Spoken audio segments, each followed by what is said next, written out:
What's up, party people, and welcome to Stoniecast number 170 and season 5, episode 32 of Thoughts and Hunches, Making Money in Bunches and Sucker Punches.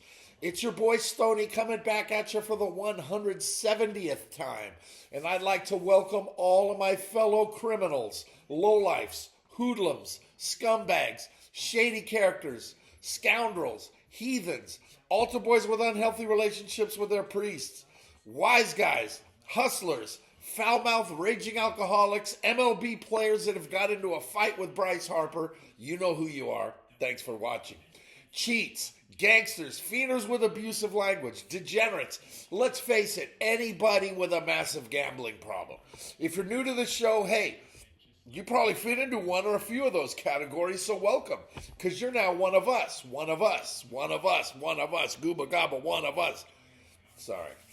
Sometimes I get a little carried away. Hey, make sure to hit the subscribe button right down here in the lower right-hand corner. That way you can get notified every time I put out a new video. To spread the word's also very easy. Just tell other scumbags and degenerates you know to go to YouTube and enter Thoughts and Hunches in the search bar. That'll take you directly to my page so you can get dialed in everything I give you. Also, if you're new and you don't know what's what with this channel, it's college football and pro football winners, MLB playoff winners, and college basketball winners.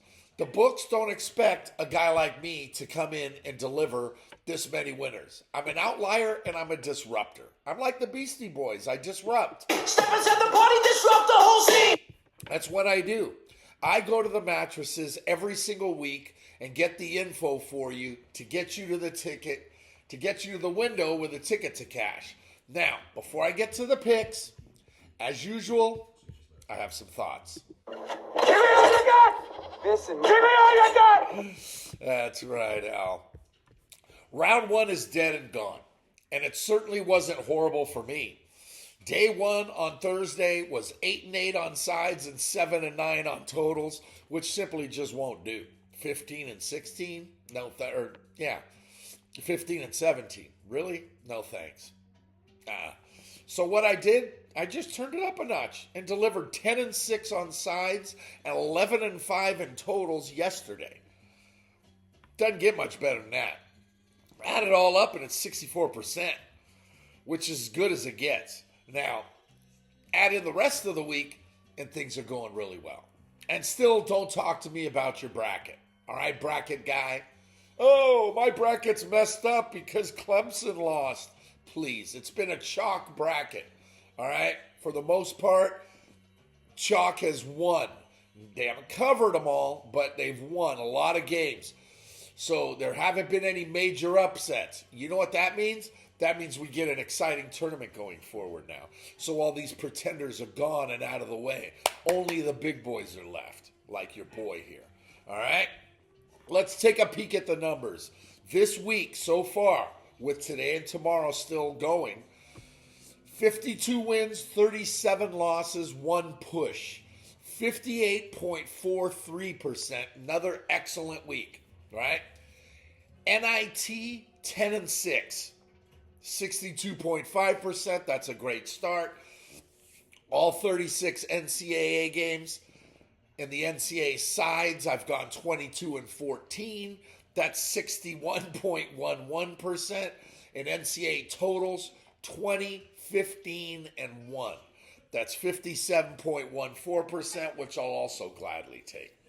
Put it all together, and overall, every single pick I've given you in all 31 Stoniecast this season, I've dropped 1,444 wins on you, 1,042 losses, and 28 pushes. That's 58.08%. Doesn't get any better than that. I'm sorry. It's just, these numbers are rising and they're just top notch. And with numbers going through the roof like that, it can mean only one thing. Pay him. Pay that man his money.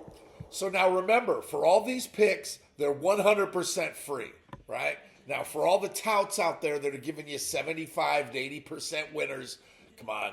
Stop with that. We all know you're full of shit. Plus, you're actually charging for these picks. Oh! You're supposed I to mean, be a how does man. that how does that pass? With me, everything's free. Just come to YouTube every week and I'll drop them on you for free. All right, you ready? Away we go. Episode 32. Just win, baby. That's right, Al. Let's get it all started. 12:10 Eastern today in the Midwest region on CBS in Providence as fourth-seeded Purdue's 6.5-point chalk versus 12-seed McNeese, and the totals listed at 143.5. Purdue might have lost 2 out of 3 entering the tournament, and though they were a trendy pick to be upset in the first round, they took out High Point fairly easy behind a familiar formula: Braden Smith and Trey Kaufman-Renn. McNeese is on a heater right now, having won 12 straight, including an upset of 5th-seeded Clemson. The Fighting Will Wades want to keep winning for their coach, and they know that he's gone as soon as they lose. They out-hustled and outplayed Clemson in every single facet and held on for dear life as Clemson's furious comeback fell short. The number of 6.5 shows the wise guys' value in McNeese, but I'm not buying it. Sorry, Boilermakers roll. Purdue minus 6.5 over 143.5 to start the second round. West region at 2:40 Eastern on CBS in Providence. We get the exact same numbers as the first game, where second-seeded St. John's is 6.5-point favorite versus 10-seed Arkansas, and the total's 143.5. St. John's blew out Omaha in the first round on Thursday, and they haven't lost in a month, while Arkansas took out Kansas in round 1 to set up a dream matchup for the networks of two coaches that aren't exactly friends, in John Calipari and Rick Pitino. Somehow I have a feeling they won't be hooking up at an Italian restaurant after the game to share a glass of wine with the rest of the wise guys. Arkansas is dangerous, but they're not very deep as they only run about 7 players out there, led by guard DJ Wagner and forward Jonas Idu, who transferred in from Tennessee after last season. St. John's rotation is 9 deep with guard R.J. Lewis Jr. and forward Zubi Ejiofor running that inside-out game back and forth, right? But with all that being said, the Johnny's defense is the story here with their vaunted full-court press that just stifles team into turning the ball over. Calipari had a good run in his first year at Fayetteville, but he's going home today. St. John's rolls. St. Johnny's minus 6.5, under 143.5. 5:15 Eastern in the Midwest region on CBS. Fourth-seeded Texas A&M's a 2.5-point favorite versus 5-seed Michigan, and the total's 141.5. A&M choked out Yale in round 1, as do everything point guard Wade Taylor IV was nice, but big man Farrell Payne went off. Just went off, dominating all over the interior. Michigan jumped out to a big early lead, then held on for an exciting win over UC San Diego on Thursday with a balanced attack led by their beef, better known as Vladislav Golden. Michigan can score and shoot it well from downtown, while A&M's toughness and rebounding wears them down. This has the makings of a really good one, but I gotta dance with the Aggies here because despite their Big Ten tournament win, I'm still not completely sold on Michigan. Texas A&M minus 2.5 and under 141.5. West Region, 6:10 Eastern on TNT in Wichita. 3-seed Texas Tech is a 6.5-point favorite over 11-seeded Drake, and the total's 126.5. Tech got a scare from UNC Wilmington for a while on Thursday, but ultimately wore them down, while Drake completely befuddled Missouri with defense and their methodical pace. Drake just keeps on rolling as their gaudy 31-3 record shows, but their grit is underestimated. Star guard Bennett Sturtz is the first guy you have to slow down to beat the Bulldogs, but they're deep, smart, and they don't turn the ball over. Tech boasts Big 12 Conference Player of the Year J.D. Toppin and a dynamic backcourt of Kerwin Walton and Elijah Hawkins.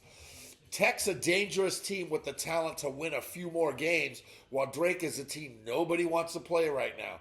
I like Drake and would love to roll with them here, but I really, really like Toppin and Hawkins. Tech gets it done, but they don't get the cover. Drake plus 6.5 over 126.5. Pulled the okey doke on that ass.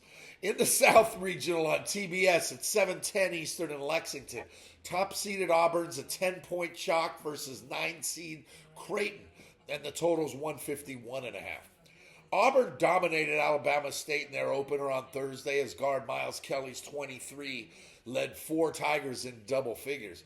Creighton took out Louisville on Thursday behind swingman Jemiah Neal's career-high 29 and Stephen Ashworth's marksmanship from downtown. Or as Barstool, come on, Stevie. Nobody calls him Stevie Barstool, and nobody's sitting there watching you. Forget it. Barstool, sorry. I like Barstool. I like Dave Portnoy. The morons that he has at Barstool are just too much for me. Can't do it. No thanks. Anyway, both schools have tremendous balance, right? And I love the coaching matchup here between Bruce Pearl and Greg McDermott. For Creighton to make this happen, their defense starts with slowing down Player of the Year candidate Janai Broom, but the rest of the Tigers can hurt you as well, as Chad Baker-Mazara had a miserable night on Thursday, but you can't expect him to do that again. Auburn's going to push the pace, but Creighton can also do that, though they'd rather play this game in the high 60s.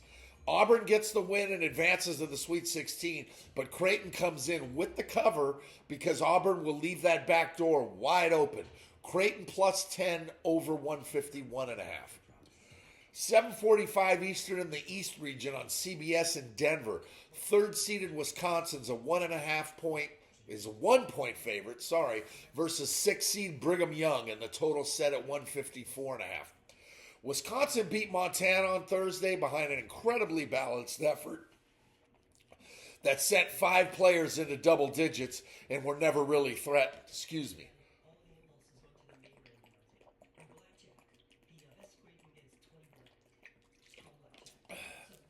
All right, that was necessary. BYU was a trendy pick to be upset in round 1 against VCU's stifling defense. But BYU did what BYU does. They pass well and they fill it up. The 9-deep Cougars can score on anyone, and their passing's really something to behold. Wisconsin rode their hot shooting, led by John Tonji, to the Big Ten title game, and they are, a lot like BYU, not shy about hoisting it up. But BYU shoots at a much higher level. The potential of a great backcourt matchup between Tonji and BYU's Richie Saunders is going to have the NBA scouts salivating, because there in the next level, all they do is fire away from downtown. Pass around the perimeter, fire away. Don't play any defense. Just shoot threes. That's all the NBA's become. It's a fucking joke. Sorry. That's why this tournament's 1,000 times better. It's just way better. Wisconsin's up and down season, coupled with BYU's steady ruthlessness, makes the Cougars the play here. I'll take BYU right here, catching a 1.5 with a sprinkle. Sprinkle me, man. That's right. That was necessary. Thank you for that, Earl. And while you're at it, give me over 154.5. Midwest Regional, 8:40 Eastern on TNT in Wichita. Top-seeded Houston's a 5.5-point favorite versus 8-seed Gonzaga, and the total set at 140.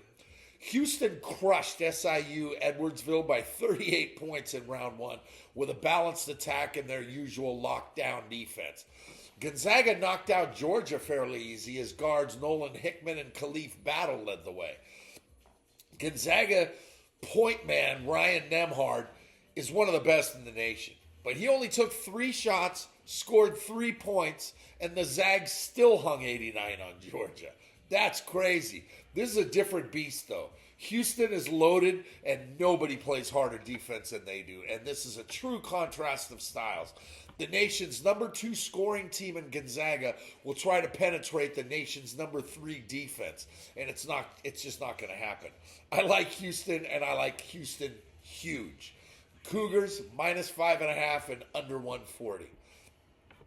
The late game tonight is in the Midwest region at 9:40 Eastern on TBS in Lexington, where 2-seed Tennessee's a 4.5-point favorite over 7th-seeded UCLA, and the total's 132.5. UT beat up Wofford on Thursday night as Chaz Lanier got hot and the Vols cruised. UCLA, another popular pick to be upset in round one, blasted Utah State as Sky Clark and Eric Daly Jr. led the way, along with UCLA's trademark defense. The thing is, that's also Tennessee's trademark. Despite some undeniable star power with Lanier and Zakai Ziegler, UCLA counters with a bigger lineup, but both schools get it done defensively, which are a direct result of their fantastic coaches in Rick Barnes and Mick Cronin. All right? Living here in Music City and hearing all the talk from everyone who seems to be a UT fan, yeah, I'm talking about you, Kirk and Justin.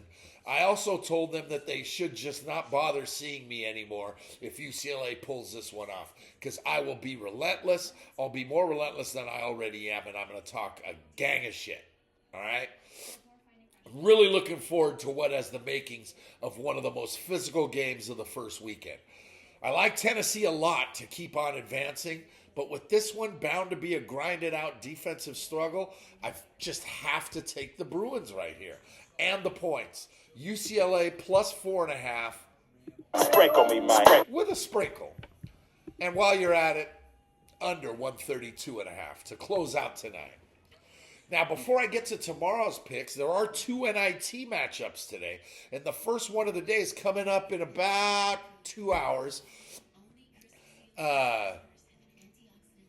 Yes, later this morning, 11:30 Eastern on the Deuce, where I'm going to take Chattanooga plus 2.5 over Dayton, also with a sprinkle. Sprinkle me, man. Had a kid 40. And then the second game of the NIT goes at 2 Eastern in Virginia on ESPN Plus. I like Bradley plus 5.5 versus George Mason. Sorry. Those are games for true degenerates. Like us. And like you, Josh. Now, let's move on to tomorrow's second round NCAA matchups. And we'll start it all off 12:10 Eastern in the West region on CBS in Raleigh, where top-seeded Florida's 8.5-point chalk versus 8-seed Connecticut, and the total's 151.5. Florida cruised by Norfolk State last night by hanging 95 on them and making it look easy, while Connecticut pulled away late to take out Oklahoma with tough defense and timely baskets down the stretch. The last two teams to win back-to-back titles meet up here, with the two-time defending champs trying to make it 3 in a row. They haven't been the same this season, we all know that, but they put together a solid performance last night with Solo Ball and Alex Caravan leading the way. The Gators are just ridiculously talented. Most of the talk centers around their three-guard offense. Walter Clayton, Will Richard, Elijah Martin. They can all shoot it and they can finish at the rim. But if they don't finish, the bigs like Alex Condon, Thomas Hoff, and Ruben Chinyelu, they go to the glass like nobody's business. Until the Gators get knocked off, I have to roll with them. I literally have no choice.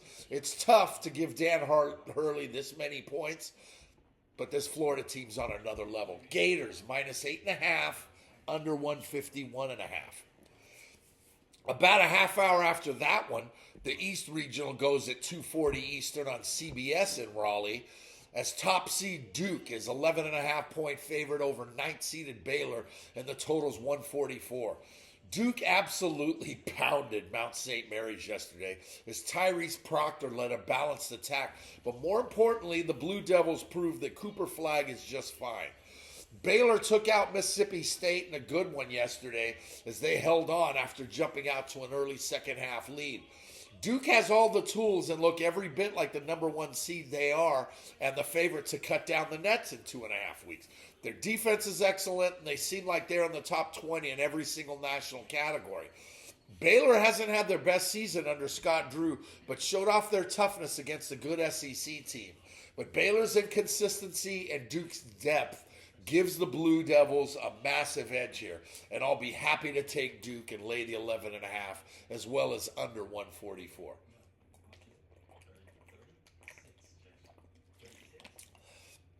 All right. Midwest Regional, 4:10 4:15 Eastern on CBS in Milwaukee. Third-seeded Kentucky's a 1-point favorite versus 6th-seed Illinois, and the total is listed at 170.5. Last night, Kentucky beat up on Troy behind Otega Oweh's 20 points, while Will Riley and Tomislav Ivasic paced Illinois past Xavier. UK obviously put last year's first-round loss to Oakland out of their minds and are now one win away from the Sweet 16. The Illini are the Big Ten team that nobody wants to talk about, right? But they just keep winning. They're so young, as all their stars are freshmen, and they're just outperforming everyone's expectations. They'll continue here and send Kentucky packing. Illinois plus 1.5 with a sprinkle. Sprinkle me, man. Is that a kid, Earl? Right? And I'll also take over 170.5. East region in Cleveland at 6:10 Eastern on TNT. Second-seeded Alabama is a 5.5-point chalk over 7-seed St. Mary's, and the total's 147.5. Bama, hang on.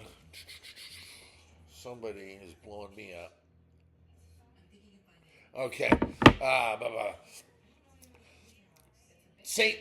Second-seeded Alabama's 5.5-point chalk over 7-seed St. Mary's, and the total's 147.5. Bama knocked off a very game Robert Morris squad yesterday with their stars Mark Sears and Mohamed Diabate heating up in the second half of a closer game than most expected, except me, of course.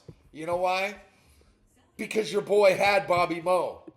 Hoo-ah! That's right. Bobby Moe is the play. They were always the play. You're welcome. St. Mary's, another trendy upset pick, took care of business after a slow start to take out Vanderbilt in one of the best games of the weekend as guard Jordan Ross triggered a second-half rally after the Gales fell behind by 9 at the break.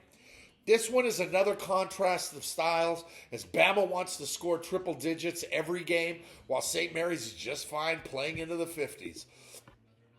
Randy Bennett and Nate Oates are two of the best coaches in the business, and this one's tough for me because I'll be rooting for St. Mary's because of my Bay Area roots, but Bama's the play here. Roll Tide and lay the 5.5 along with under 147.5. 7:10 Eastern in the West Regional on TBS in Seattle tomorrow night. 4th-seeded Maryland's a 7.5-point favorite versus 12-seed Colorado State, and the total's 142. Maryland pounded Grand Canyon yesterday with a balanced attack from one of the best rosters in the nation. Colorado State was a rare favorite as a 12 seed. And I gave them to you yesterday, if I remember correctly, didn't I? Oh, yeah, I must have. Hoo-ah! That's right, Al. Every time you feel like it, just blurt them out. Just bam, you know. No need to wait. You're welcome. By taking out Memphis, Kyan Evans got red hot from deep and led the Rams with 6 three-pointers and 23 points. But let's not make no mistake about it. Nick Clifford is still the engine that makes this team go, right? State has now ripped off 12 straight and are an excellent passing team that takes what they're given. Derek Queen and Julian Reese lead the way for the Terps, now starting to be known as the Crab Five, who are looking like they're poised for a deep run. I think Maryland wins this one and advances fairly easy, but 7.5 is a big number that I'll gladly take with a team as hot as the Rams and Nick Clifford filling it up. Colorado State plus 7.5 and under 142 are the plays here. South Regional in Milwaukee. 3rd-seeded Iowa State's a 5.5-point favorite over 6th-seed Mississippi, and the total's 144.5. Iowa State went right through Lipscomb yesterday as Milan Momcilovic paced the Cyclones while Sean Padula outplayed R.J. Davis in Ole Miss's relatively easy win over North Carolina, let's be honest. The Rebels jumped out to a huge halftime lead, and Carolina almost came all the way back, but Ole Miss was more poised down the stretch, and thankfully, they made less mistakes and gave the Tar Heels their walking papers because they had no business in the tournament anyway. You know it, and I know it. Sorry, Josh. Ole Miss is a solid team that doesn't turn the ball over, and they're going to need it all against a very deep and physical Iowa State squad that shoots it at a high level and attacks the glass relentlessly. I like Ole Miss, and I really like Chris Beard, but the Cyclones are clearly the play here. Iowa State minus 5.5 over 144.5. South Region, 8:40 Eastern on TNT in Cleveland. Second-seeded Michigan State's a 6.5-point favorite versus 10-seed New Mexico, and the total's 147.5. Michigan State was in a tight one with Bryant last night at halftime, but Sparty put their foot on the accelerator in the second half and rolled to an easy 25-point win with their usual balanced scoring. New Mexico took Marquette. They just took them out with their usual formula. Mountain West Player of the Year, Donovan Dent leading the way, period. Aside from San Diego State's success over the last few years, the Mountain West has largely fell on its face come March. And a win tomorrow by the Lobos is going to go a long way toward changing that narrative. But in order to do so, they're going to have to take out a very deep and athletic Spartan squad with a coach who knows how to win this time of year. Michigan State freshman guard Jeremy Fears was sick a few weeks ago, and that allowed fellow freshman Jace Richardson to step in and showcase how he can take over a game. Now the two of them together lead a potent offense full of shooters and slashers. Izzo versus Patino? Yeah, maybe the younger Patino, but he's still a Patino. I'm on board. And I just have to take Sparty here and lay the number. Michigan State minus 6.5, under 147.5. And the last NCAA Round 2 game is in the East Regional, 9:40 Eastern on TBS from Seattle. As fourth-seeded Arizona's 4.5-point chalk over 5-seed Oregon, and the total set at 152.5. Arizona took out Akron last night in a surprisingly excellent defensive lockdown against a team that can score, while Oregon blew out Liberty with efficiency and athleticism. The two rivals for years in the Pac-12 are now in different conferences, and it's still hard for me to fathom, with Zona in the Big 12 and Oregon in the Big 10. But that's the way of the world in the new NCAA. Coaches Dane Altman and Tommy Lloyd are very familiar with each other, so they're not exactly expecting to see surprises. Caleb Love is going to need another big game for Wildcats to get by Oregon. And as good as Arizona's been this year, a deep run certainly isn't out of the question. But I'm almost obligated to take the points here. Have to do it. Oregon catching 4.5 and under 152.5 with a sprinkle. Big timer, big time. 40 water. Sprinkle me, man. That a kid, Earl. Every now and then it's just freaking necessary. There are other tournament games happening tomorrow as well, right? Tomorrow. You think second round, you think of all the other tournaments. That's what I'm going to keep calling them, so I don't have to break them. NIT, CBI, then there's a new one starting next week. It's craziness. But the other tournaments happen tomorrow. The first round of the College Basketball Invitational, but I'm going to back off on that and get going on that later on in the week. So right now I'm just going to do the NIT for tomorrow like I did for today's games. So here's tomorrow's NIT plays. 3 Eastern on the Deuce in Big D, better known as Dallas. I like Oklahoma State plus 10 at Southern Methodist. 7 Eastern on the Deuce. On the Hilltop in the City by the Bay, I'm on San Francisco minus 6.5 over Loyola Chicago. 7 Eastern on ESPNU in Denton. I like North Texas at home laying 3.5 versus Arkansas State. 9 Eastern on the Deuce in Silicon Valley. Give me Kent State catching 6 and a hook at Stanford. 9 Eastern on ESPNU in Santa Clara. I'm on the home team Santa Clara here. Minus 7 over Alabama Birmingham. And the last game of the weekend, the Degenerate Special, a.k.a. the late night get right. 9 Eastern on ESPN Plus in Irvine. I'll take Jacksonville State on the road, plus 7 and a chunk at UC Irvine. That's 7 NIT matchups and all 16 NCAAs, including totals. for a total of 39 more plays over today and tomorrow. That's plenty to close out the week strong. Now make sure to check the comments section of this video for daily other tournaments like the NIT, the CBI, and whatnot. And look out for Stoniecast 171, which will come at you Wednesday night leading into the Sweet 16. So until then, just remember that if you want to win big, you got to bet big. You can't go broke taking a profit. Scared money don't make money. For me, the action is the juice. The difference between winning and making money is that anyone can win betting chalk, but you can't make money unless you take the dogs. Do you want to win or do you want to make money? You decide. There's money on the streets that can't be ignored. And finally, good luck to you. Gooch, love you, man. Miss you, because I know you love this time of year. Miss you, brother. That a kid. Hey, while you're at it, Al, give me another one. Pay him. Pay that man his money.